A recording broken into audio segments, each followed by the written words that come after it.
Lahat ng Pilipino na may edad 18 pataas ay may karapatang bumoto. Kasama na rito ang overseas Filipino workers at ang tinatawag na marginalized sectors. Mahati sa dalawang klase ang absentee voters. Yung mga nasa ibang lugar dahil sa kanilang opisyo o trabaho tuwing eleksyon gaya ng mga sundalo, police, government employees at media. Ang isang klase naman ang overseas absentee voters o mga Pilipinong nasa ibang bansa. Sa marginalized sectors naman, kabilang ang persons with disabilities, elderly, indigenous cultural communities, illiterate at detainees. Lahat tayo ay may karapatang bumoto sa darating na halalan. Ako po ang inyong lingkod, Robert Tan, at kayo ay nanonood ng paghahanda para sa Hatol ng Bayan. At sa araw na ito, pag-uusapan natin dito ang karapatan ng tinatawag na marginalized sectors na maghalal at mahalal. Kasama rin sa ating paksa ang mga batas na sumasaklaw sa kanilang karapatan. At para handa tayo sa interesanting usapan, panoorin muna natin ang VTR report na ito. Kabilang sa persons with disabilities o PWDs, ang mga may pangmatagalang kapansanan sa katawan, pag-iisip o pandama na maaring nakakahadlang sa kanilang epektibong interaksyon sa lipunan. May kulang-kulang 2.6 million PWD sa bansa na kwalipikadong bumoto ngayong 2013. May mga grupo ng PWDs na nakikipagtulungan sa pamahalaan para mahikayat ang iba pang may kapansanan na lumahok sa halalan gaya na lamang ng Life Haven Independent Living Center. Kasama kami ng mga tie-up sa mga iba't ibang mga organization din. So, tulong-tulong kami na magkaroon nga ng kampanya para i-encourage yung partisipasyon ng mga may kapansanan sa election kasi sinasabi natin na nakataya rito yung kanilang kinabukasan sa pagpili ng mga karapat-dapat na mga mamumuno para sa ating bayan. Sa part naman namin, nakikipag-coordinate kami sa local government, yung mga barangay level para i-announce na yung kampanya na ito para alam nila na kung kailan yung pagpaparehistro para makapunta yung mga tao. Malaking tulong ang paglalagay ng mga registration booths sa mga mall dahil mas komportable at malamig ang kapaligiran at makaiiwas din sa mahabang pila. Napakahalaga ng accessibility para sa mga PWDs. Ayon kay Ginoong Abner Manlapas, pangunahing kailangan ito ng mga may kapansanan dahil kung magiging madali ang mga transportasyon at magiging PWD-friendly ang isang struktura, mas mapapadali at magkakaroon ng maraming oportunidad para sa kanila. Bakit accessibility? Kasi prerequisite siya sa aming mga may kapansanan para maka-access kami doon sa mga serbisyo. For example, dahil hindi accessible yung mga eskwelahan, marami sa amin hindi nakakapag-aral. No? Kung hindi ka makakapag-aral, anong resulta nun? Pagtanda mo, paano ka magtatrabaho? May kapansanan ka na, hindi ka pa nakapag-aral. Yun nga walang kapansanan na nakapag-aral, hindi makakuha ng trabaho. Di lalo na yung mga may kapansanan na hindi nakapag-aral. Pagdating naman sa pagboto, nagpatupad ng hakbangin ng Commission on Elections gaya ng Resolution 9149 na lumikha lanes para sa mga disabled tuwing registration at Resolution 9220 na pinapayagan ang PWDs na magkaroon ng assisters tuwing magpaparehistro at maboto. Sa darating na botohan, narito ang mensahe ni Ginoong Manlapas para sa mga botante. Ako, masasabi ko sa mga bumoboto, huwag nating tingnan yung mga politiko na magbibigay lang sa'yo na 1 beses, 2 beses na tulong. Ang hanapin natin yung mga politiko na handang gumawa talaga ng mga programa na tutulong sa mga sambayan ng Pilipino na maiangat yung kanyang estado sa pamumuhay. No? Hindi yung binigyan ka lang ng ganito o binigyan ka ng ganyan, ayos na sa atin yun. Ang mahalaga dito, ano yung programa talaga na konkreto na kahit wala na siya, nandiyan pa rin at magsisiguro na ito ay patuloy na papakinabangan ng mga tao mga kailangan itong serbisyo na ito. Yun yung hanapin natin. Sa loob ng isang oras, komprehensibong ang hatid namin sa inyo sa pangunguna ni Cathy San Gabriel kasama ang ating mga panauhin. Cathy? Maraming salamat sa iyo, Robert, at magandang araw po sa inyong lahat. Ako si Cathy San Gabriel. Tiringgin natin ang boses ng overseas Filipino workers at ng mga organisasyong nagtataguyod ng pangkalahatang kapakanan ng kabataan ng lesbian, gay, bisexual, and transgender Filipinos, mga may kapansanan at mga nakatatanda. Dito yan sa pagbabalik ng paghahanda para sa Hatol ng Bayan. Ilan sa mga sektor ng lipunan na kadalasan ay hindi nagagampanan ang kanilang karapatan sa pagboto ay ang mga sumusunod. Mga taong hirap sa pagpunta sa lugar ng botohan, katulad ng persons with disabilities, senior citizens, illiterate, mga katutubo sa liblib na lugar. Mga mamamayan na wala sa lugar ng kanilang pagbobotohan sa araw ng halalan, katulad ng mga detenido sa pitan, overseas Filipinos, mga media na nagsasagawa ng pag-uulat, at mga guro at puwersa ng seguridad na sa ibang lugar ng botohan.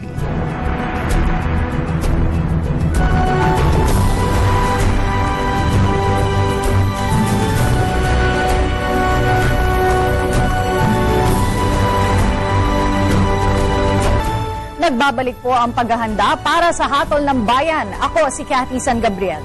Ang programang ito ay hatid sa inyo ng Media ng Bayan na pinagsanib puwersa ng People's Television, IBC, PBS Radyo ng Bayan 738 kHz, Philippine Information Agency, Philippine News Agency, and in partnership with Manila Bulletin, Informatics Diliman, and Air 21. Mapapakinggan din nyo rin kami sa PBS Radyo ng Bayan 738 kHz. Kung may mga katanungan naman po kayo o mensahe kaugnay sa ating paksa ngayong araw, maaari kayong sumali sa aming talakayan. Bisitahin lamang ang aming Facebook page sa www.facebook.com/hatolnambayan2013 o kaya ay mag-tweet sa Hatol 2013.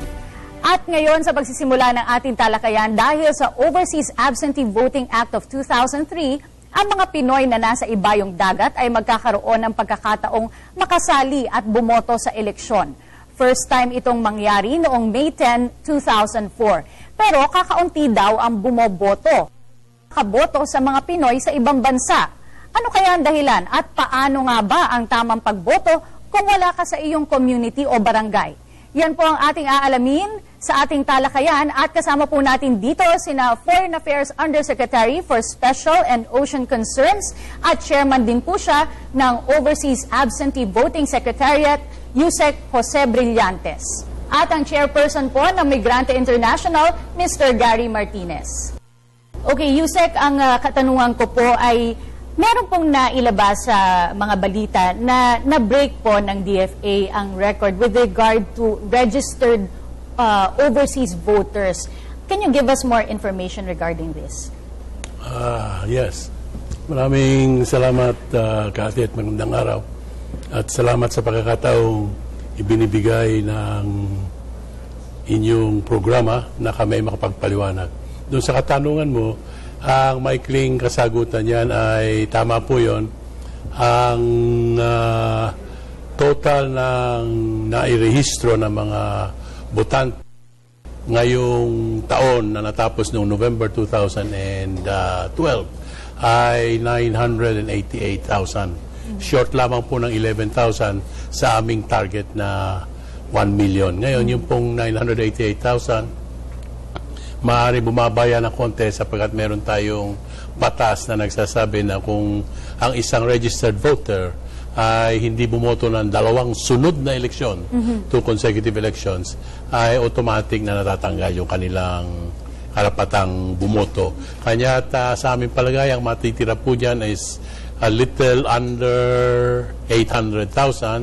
Ganun pa man, yung pong 700,000 na mahigit ay breaking the record pa rin po dahil ang huling pinakamataas na naitalang registered voters ay 589,000 lamang nung nakaraang eleksyong 2010. Yusek Brillantes, alam po natin na napakarami po mga Pinoy na OFWs.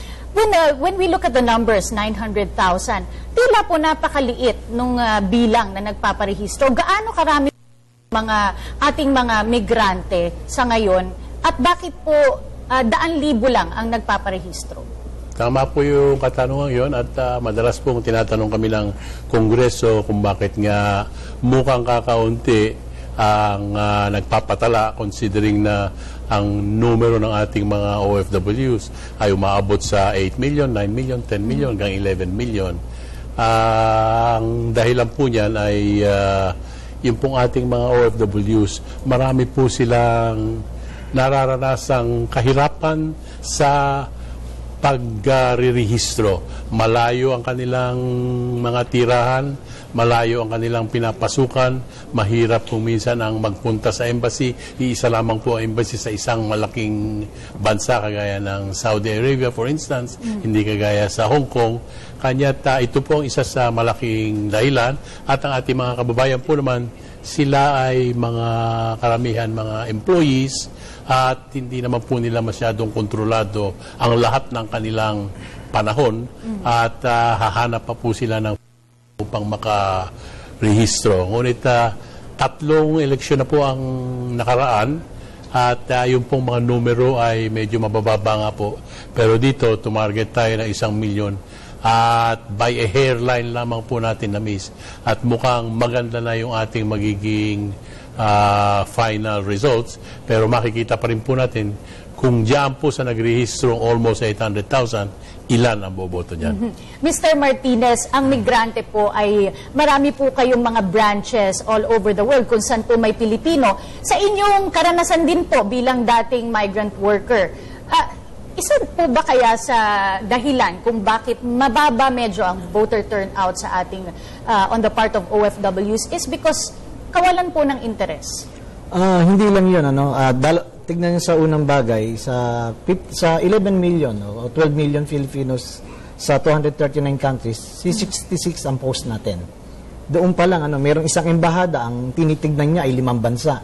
Kung ako ay nasa Algeria, kailangan pumunta ng Libya just to registered. Doon pa lang, problema na yun at hindi na sila makarehistro. Pangalawa, yung mga bago, yung hindi pagka wala ng interest sa election, hindi yung malaking epekto eh. Ang mas na-inspired silang bumoto dahil nakukumpare na nila yung Pilipinas sa host country. Bakit ganito yung bansa kung saan nagtatrabaho, maayos ang eleksyon, maayos ang programa, at walang mga trapo. At ilan lang naglalaban. Dito sa atin, medyo iba yung klase ng eleksyon, tagang piyesta, lahat pwedeng sumausaw. Kaya ito rin na nagtutulak sa mga overseas Pilipino na gusto kong magbago ang Pilipinas, gusto kong makita in the future ng aking mga anak na iba na ang Pilipinas. Kaya gano'n naman sila ka-active. Pag nakaboto na po sila, nabanggit nyo po, pwede pong by mail or pwede rin po silang pumunta sa ating mga embahada at mga konsulado. Yes, yes. Pero yung pong pagkatapos silang bumoto, paano po na ipapadala ang kanilang boto patungo dito para mabilang?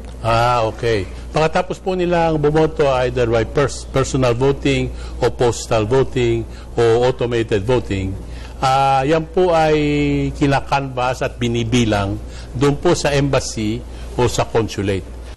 Meron tayong special board of election inspectors. Meron din po tayong special board of canvassers.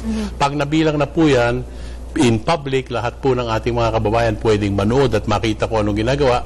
Pagkatapos po bilangin yan, ay ilalagay po yan sa mga forms, sa tally sheets, papasok sa envelope, at yan po ay personal na iuwi ng chairman ng Board of Canvassers at magta-travel po yan papuntang Maynila, papunta sa COMELEC at personal na i-deliver yung resulta ng buong bansang yon.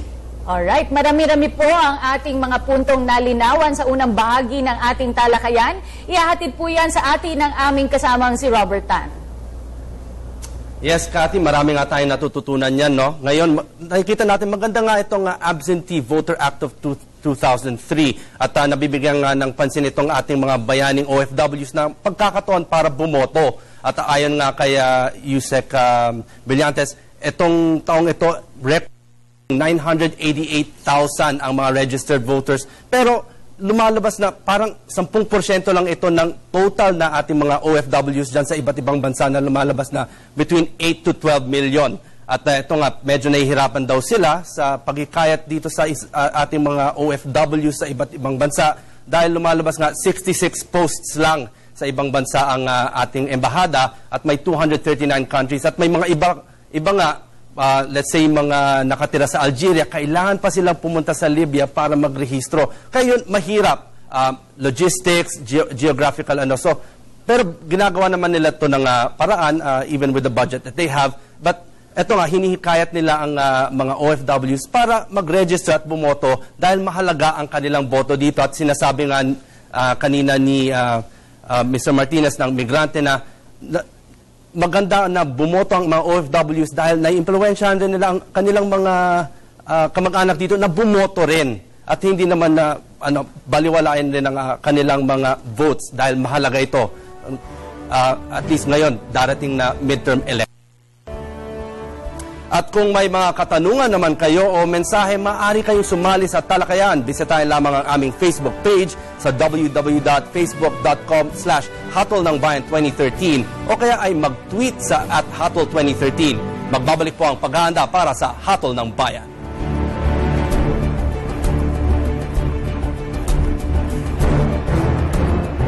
Ang Republic Act No. 9189 o Overseas Absentee Voting Act na isinabatas noong February 13, 2003 ang nagbibigay ng karapatan sa lahat ng mga Pilipino na nasa ibang bansa upang makaboto sa mga halalan. Ang CAMELEC at Department of Foreign Affairs ang inatasan ng batas na ito upang siguruhin ang proseso ng pagrerehistro at pagboto ng mga kamag-anak natin sa ibang bansa.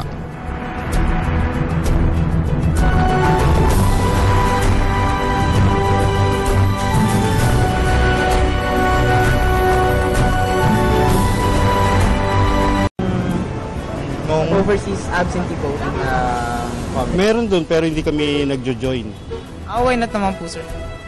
Magulo eh. Tsaka wala namang nagsasabi sa amin na meron, wala nagsasabi kung saan.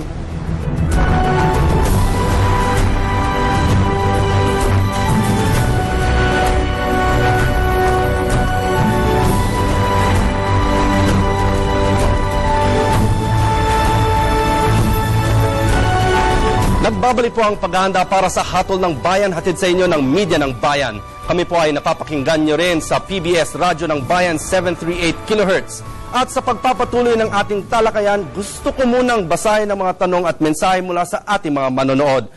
Itong tanong ay medyo maganda naman ay mula kay Ivy ng Navotas. Ang tanong niya, sa mga kababayan natin malayo sa embahada, hindi ba daw pwede na isang representatibo ng embahada ang pumunta na lang sa kanila para tulungan sila sa registration nitong absentee voting? At balikan natin muli si Kathy at ang ating mga panauhin. Kathy? Salamat, Robert. And I think Yusek Brillantes, that question is for you. Hindi ba pwedeng puntahan ang ating mga kababayan para makaboto sila? Yes, salamat. Ginagawa ito ng ating mga embahada. Humihingi lang sila ng permiso sa COMELEC at sasabihin nilang marami po ang nakatira dito sa isang lugar na ito, may 1,000 o 2,000, pwede ba kaming ma-authorize na pumunta doon para mag-conduct ng tinatawag nating field registration. At ilang pong beses naman ginawa yan, mahirap lang po ang pag-set up, magastos din po ng konti, pero ginagawa yan. Pero hindi din naman masyadong madalas at kung minsan napakahirap ding ipunin o pagsama-samahin ng ating mga kababayan sa isang lugar upang sa gayon ay hindi naman magta-travel ang 3 o 4 na kawani ng embassy at ang irerehistro 1, 2 o 3. Pagka po marami-rami, usually we say that if you can gather about 200 nung una, binabaan namin ng 100 lamang, pupunta na sila dyan. So, this has happened many times and we have succeeded in registering more, but it has not happened too often, only because of the organizational requirements in order to set up a field registration. Yusek, I just like to clarify the number of posts overseas that the DFA has. Is it 85 and not 65? 85, yes. It's more than that, yes. All right. Gusto ko po malaman sa migrante naman, ano po ang ginagawa ng inyong organisasyon para matulungan po ang DFA na mahikayat ang ating mga OFWs na bumoto? Una, nagse-set up kami ng mga komite para sa edukasyon at naglalabas kami ng mga memo na ini-encourage ang lahat ng balangay ng migrante sa buong mundo na encourage ang community na magparehistro sa embahada. Kung malayo, magtutulong kami at tatawag kami sa embahada. May natipon na kami 300, 500, dalhin po natin sa simbahan yung mga machine at ito po magparehistro. At iyon yung ginagawa natin. Hindi lang yung encourage sila magparehistro hanggang sa pagboto. In-encourage natin sila kung kailan mapag-set up ng isang araw ay magdadala ng sasakyan patong embahada, ginagawa namin yan. Pangalawa, para makatulong din sa malinis na halalan, ang aming mga members, kung isang buwan ang botohan, kada isang araw may absent na members para bantayan lang yung balota. At yan na, sa full coordination po yan ng simbahan, kung sino simbahan na doon, sa embahada po natin, tapos po ang iba pang NGOs na interesado na maging patas at malinis ang halalan. Let's go to the voting process, Yusek Brillantes. Ano po ba ang, very briefly lang po, ano yung proseso po ng pagboto dahil may dalawang modes po tayo at ano po yung mga requirements na kailangan dalhin ng ating mga kababayan? Actually, yung sa requirements, wala naman silang kailangan dalhin sapagkat ang usapan lamang dyan, nandoon ka ba sa list of qualified voters or not. Pag nandoon ang pangalan mo, identification mo na lang ang kailangan at pwede ka na bumoto. Sa proseso naman, either kung yan ay by mail, you don't have to go to the embassy, hindi na kailangan pumunta. Kung yan ay personal voting, pupunta ka ron. At parang yung manual elections din natin dito sa Pilipinas. At kung ito naman po ay automated, pupunta ka rin doon at gagamitin yung PCOS sa machine para makaboto. Baka pwede ko lang ihabol Go ahead, sir. Kasi nabanggit kanina yung kaibigan Gary na meron silang mga tauhan na tinutulungan ng kanilang mga kasama. Nais ko lamang pong ihabol na ang voting period sa overseas ay 30 araw, hindi po isang araw lamang.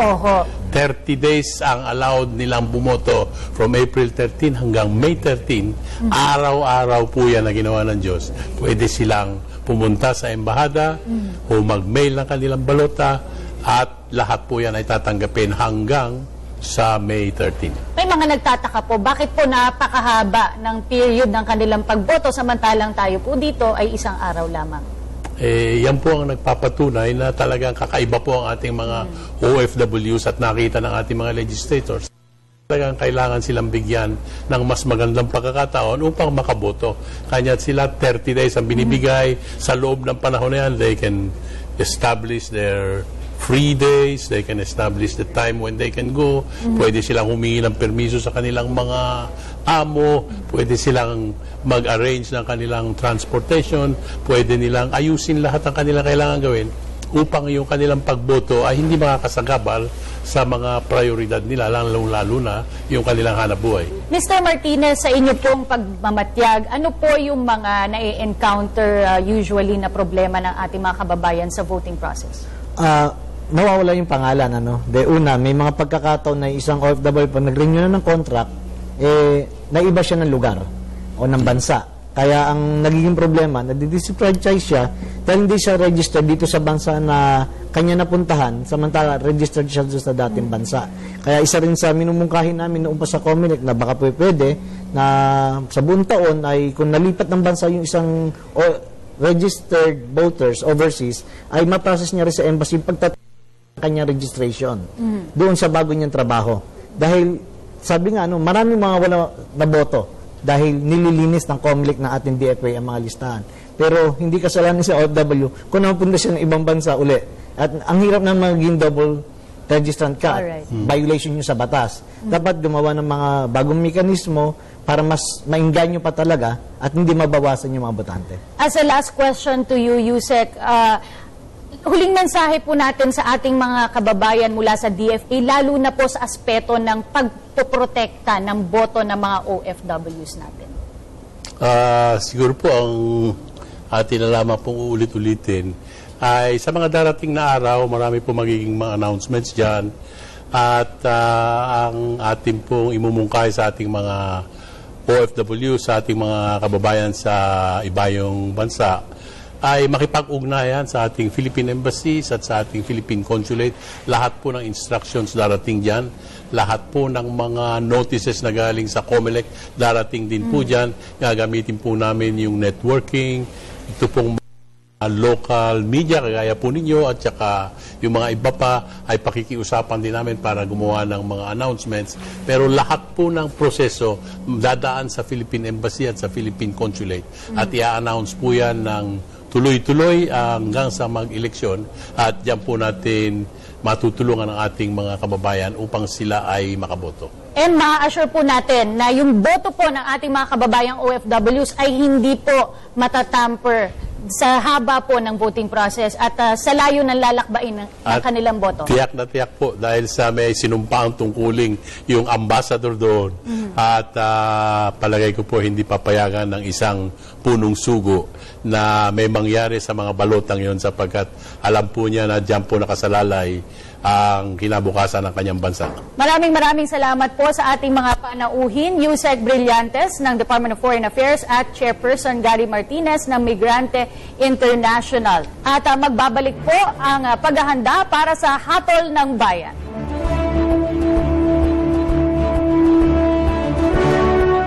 Noong 2000, para sa unang overseas absentee voting, may 359,296 na mamamayan natin ang nagrehistro at halos 65% nito o 233,137 ang aktwal na bumoto.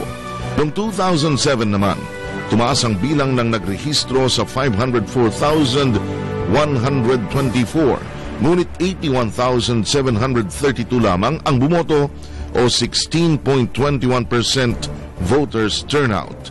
Noong 2010, may 589,830 ang nagrehistro at 153,323 ang aktwal na bumoto. May konting itinaas sa voters turnout mula noong 2007. Para sa halalang 2013, 988,384 ang naitala ng DFA na nagparehistro para sa overseas absentee voting.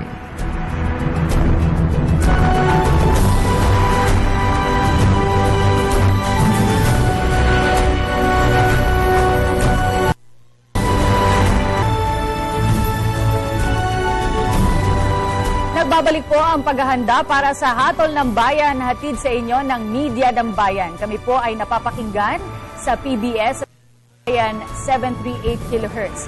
Makakasama naman po natin ngayon ang Trustee and Pangasinan Provincial Coordinator ng Ladlad Party List, Ms. Santi Laino. Kasama rin natin ngayon ang second nominee ng AKAP Bata Party List, Dr. Ed Clemente. Unang katanungan po pagdating sa usapin ng marginalized sector, bakit po maituturing na marginalized ang inyong grupo? Ladies first, Ms. Santi.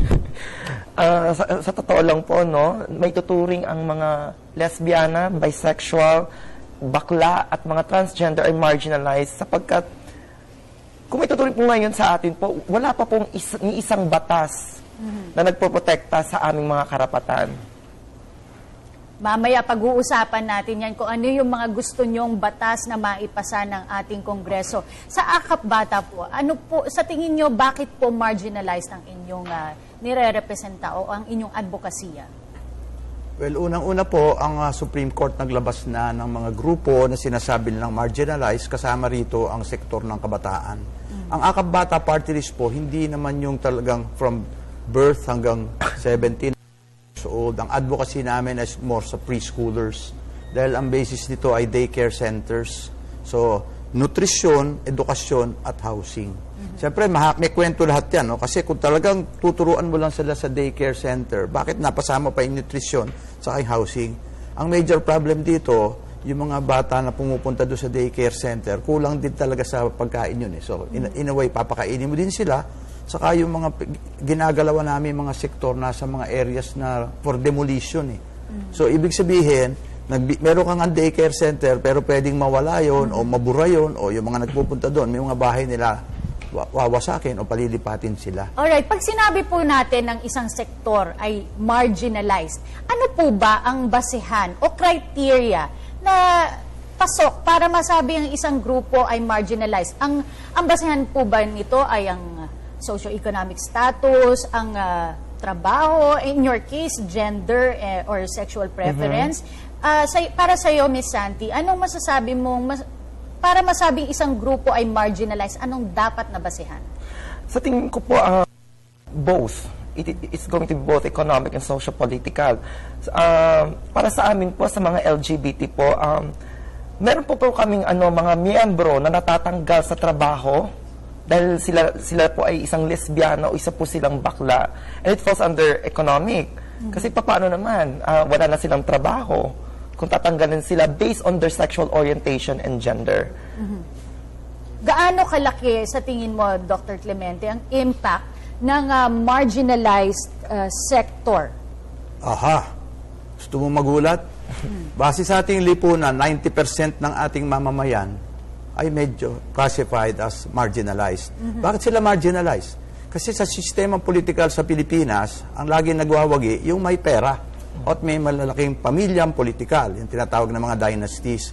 So, kaya nagkakaroon ng tinatawag na marginalized, ibig sabihin, disproportionate ang kanilang representation sa Kongreso o sa Senado o sa mga executive positions sapagkat sa kakulangan nga nila ng pera or political power. Kaya sila marginalized. Kaya nagkaroon ng provision ng party list na 20% of total House of Representative seats are reserved for the marginalized sector. Ibig sabihin nun, kasi traditionally, hindi sila magwawagi sa district or city or provincial or national elections. Kaya nagkakaroon tayo ngayon ng tinatawag na party list para magkaroon sila ng chance. So in other words, concession to Parang tokenism yan Ito, since you compose 80% of the Philippine population, at a minimum, bigyan nga namin kayo ng 20% of the seats. Tapos nagkagulo-gulo pa ngayon. Yung 20% na na-reserve na yan, napasukan pa yan ng mga dynasty, napasukan pa yan ng malalaking pamilya, napasukan pa yan ng big business, saka mga politicians, kung saan ngayon itong mga, kunyari, mga cabinet secretaries, bigla naging kandidato for party list, di ba? Mamaya, pag-uusapan natin yan kung paano natin malalaman kung talagang isang lehitimo ang isang party list at yung mga nominees nila. Pero sa inyong samahan sa Ladlad Santi, medyo mahaba at controversial ang inyong struggle para magkaroon ng representasyon sa ating Kongreso. Tingin mo ba, do you have a fighting chance this time? Of course, actually, nabanggit mo na rin yung aming struggle to have a representation in the Congress. Yung unang attempt po namin na sumali, tinawag pa kami ng COMELEC na phantom or ghost. Sa tingin ko, sa amin po, hindi pa ba sapat na magkaroon ng parlor, mga beauty parlor sa bawat kanto sa Pilipinas para patunayan na hindi po kami that we exist in the society. Yung pangalang attempt po namin, tinawag pa po kami immoral, threat to the youth. Diyan na po kami umalma at ibinulong po namin ito sa Korte Suprema. And sa tingin ko po, pinayagan po kami last elections na tumakbo po. Kinulang lang po kami ng 20,000 votes para magkaroon ng representation sa Congress. And now,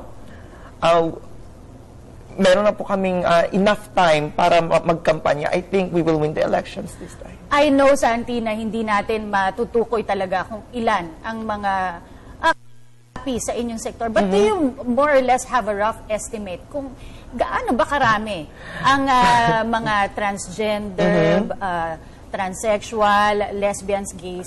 Sinasabi nga po namin kung tatalon lahat ng mga bakla, lesbiana, bisexual at transgender sa buong Pilipinas, ay magkakaroon po ng lindol worldwide. Ganon karami. Ganon po karami. Okay, sa inyo naman po sa Akap Bata, paparating na naman po ang halalan at ngayon nga po ay kasagsagan na rin ng campaign period. Meron po bang rule or nakasaad sa ating batas laban sa paggamit sa mga bata sa pangangampanya? Well, dahil nga kabataan ang aming nire-represent, obviously, hindi mo pwedeng pagbawalan. So, lahat ng aming posters o kung magkakaroon kami mga video, talagang lalagyan namin ng mga kabataan yon. Pero yon dinadala naman yun ng mga magulang nila at mga kamag-anak din yun ng mga aming mga kasapi. So, wala akong nakikitang pagkukulang o pagkakamali na gagamitin yung bata. But you have to remember, itong mga bata, hindi naman sila for Congress dahil meron namang minimum age, no? So, hindi rin sila pwedeng magsalita dahil kung mga preschoolers, hindi rin pa sila qualified enough. So, it has to be their parents, their guardians, their school teachers, daycare centers, yung mga talagang nagtatrabaho with them or for them or because of them, yan ang makukuha natin para tumakbo, para magrepresenta sa kanila. Marami-rami na po ang punto ang ating napag-usapan. Robert, maaari mo bang balikan ang ating discussion bago magpatuloy? Salamat, Kathy. Malaking tulong yung naririnig natin ng iba't ibang panig ng mga sektor kaugnay na tinatawag na marginalized sectors. Ito, marami nga tayong natututunan dito sa mga party list groups at kung ano talaga ang ibig sabihin ng marginalized sectors. At nakikilala rin natin ng mga layunin ng ibang mga party list groups. Unahin nga natin itong Ladlad Party List. Ayon ka kay Ms. Santi, tunay talaga silang marginalized dahil hanggang sa ngayon ay wala pa silang nakikitang batas na nagpoprotekta sa kanilang sektor, tulad na lang ng mga diskriminasyon sa workplace na bigla-bigla na lang silang tinatanggal sa trabaho dahil sa kanilang kasarian. Ito nga yung isa pang party list na kasama natin, si Dr. Clemente ng Akabata, ay pinapangunahan nila ang marginalized sector ng mga kabataan, yung mga preschoolers, yung mga walang kamuwang-wang pa sa mga nangyayari sa ating lipunan. Ito, tinutulungan nila yung hinggil sa mga nutrition, education, para, kasi ito yung mga kabataan natin magiging future leaders natin. At maaari kayong sumali sa talakayang bisitahin lamang ang aming Facebook page sa www.facebook.com/hatol-ng-bayan2013 o kaya ay mag-tweet sa @hatol2013. Magbabalik po si Cathy San Gabriel at ang ating mga panauhin sa paghahanda para sa Hatol ng Bayan.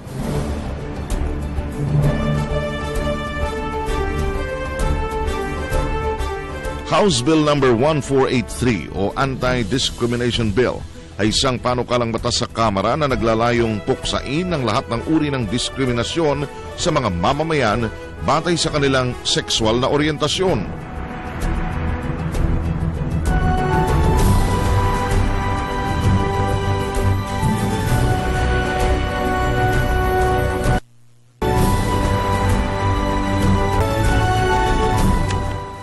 Nagbabalik ang paghahanda para sa Hatol ng Bayan, hatid sa inyo ng Media ng Bayan. Kami po ay napapakinggan ninyo sa PBS Radyo ng Bayan, 738 kHz. At bago po ang lahat, alamin naman natin ang ilan sa mga katanungan mula sa ating mga manonood. Ito mula kay Mark ng Bulacan. Totoo bang walang batas na pumoprotekta sa mga LGBT kahit isa, Ms. Santi?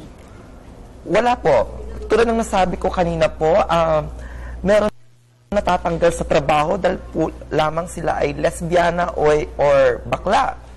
Hindi po kami makahain ng kaso or we cannot file any case kasi wala po nga batas. Ito naman mula kay Jordan ng Quezon City. Pwede ba kayong magbigay ng ilan sa mga batas na gusto nyong maipasa in favor of your sector? That is actually my next question. Dr. Clemente naman po. Well, basically, ang mga importante sa kabataan, yung pornography, di ba? Anti-pornography law, yung tungkol sa against violence. Pag sinabing violence, hindi lang naman yan children, kasama din yung mga kababaihan dyan. Kaya violence against women and children. So, yung mga ganung mga bagay. So, yung iba naman kasi pangdagdag eh. Kunyari sa education, pag improve mo yung preschool o nursery school, budgetary yan. So, kailangan mong bigyan ng... sa ngayon, hindi lahat ng pumapasok sa public school nakakadaan sa kindergarten sa nursery. Although ang kakaroon ngayon ng bagong batas na K-12. Diba? But you have to remember, ganito yun. Hindi pa counted yung K-12. Na yung mga may kaya sa buhay, pumapasok sila sa nursery at saka sa kindergarten.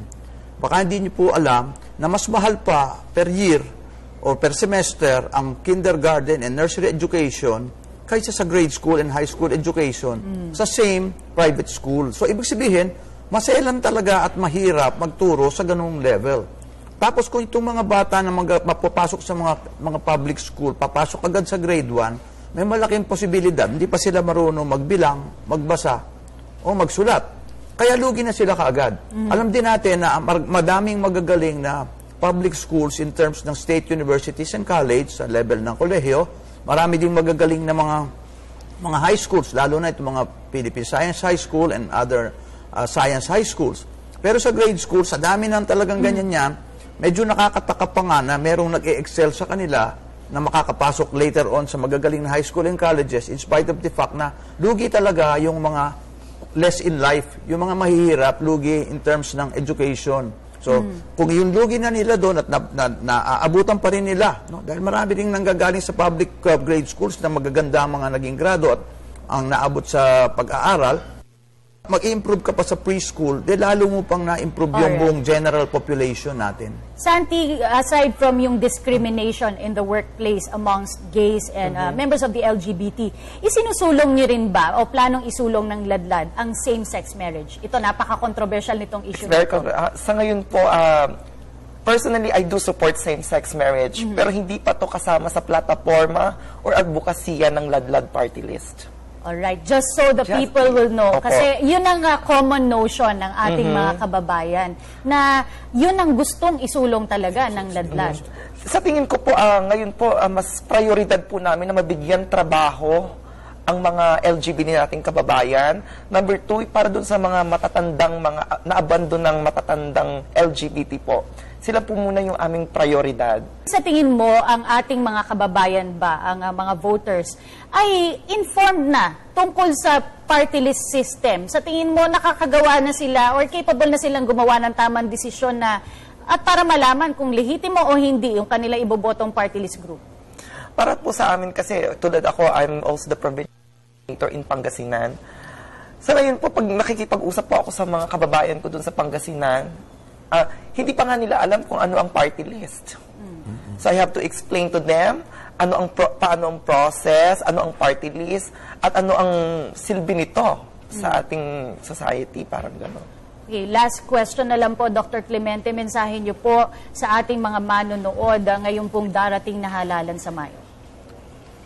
Unang-una, parang nananaginip ako na itong 2013 elections will be an intelligent elections in terms of the results. Sa isang banda, natutuwa ako na nagkaroon ng pagbabawal sa paglagay ng isang katerbang poster sa ating mga lansangan.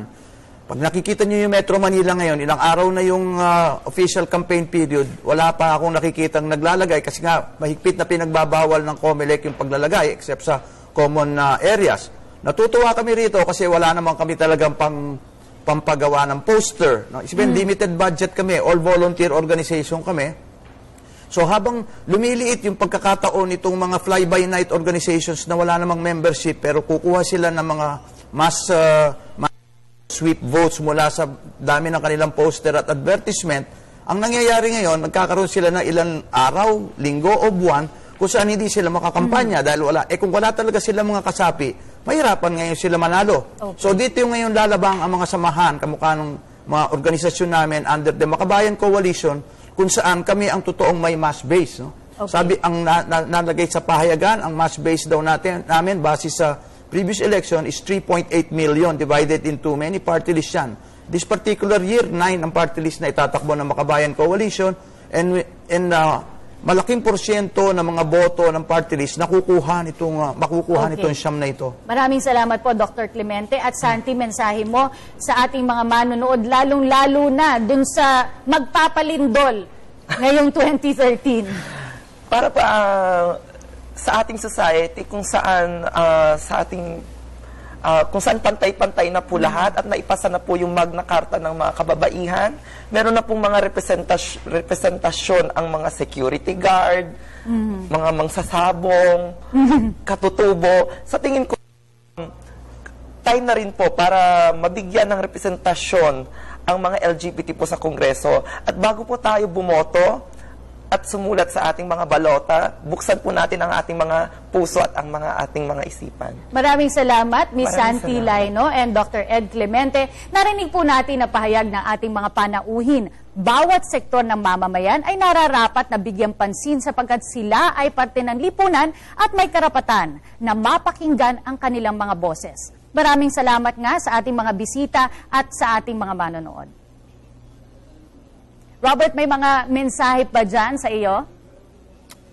Maraming salamat, Cathy. Ito ang ilang komento mula sa ating mga manonood.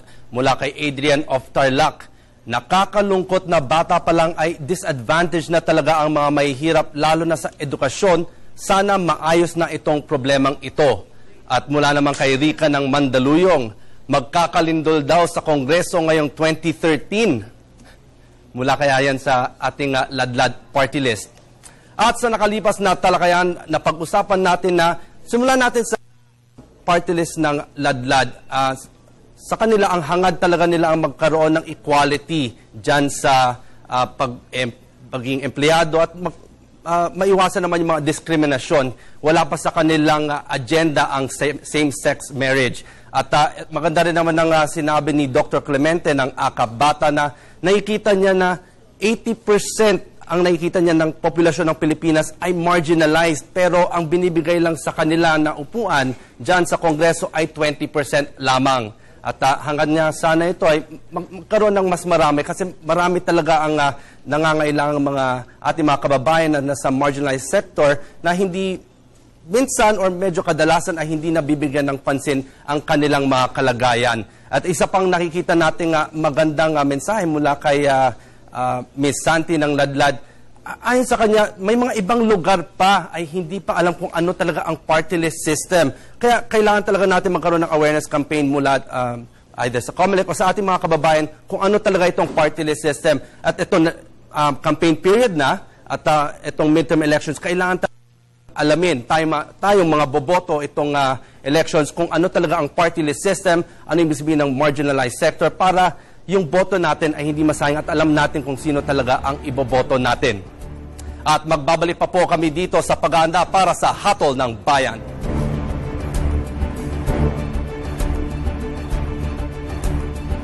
Batay sa census ng 2011, kulang-kulang 35% o 35 milyon ng buong populasyon ng Pilipinas ay mga bata mula pagkapanganak hanggang 14 na taon. Ang kapakanan ng mga bata ay nararapat lamang na makasama sa mga plataporma ng mga pinunong ating ihahalal.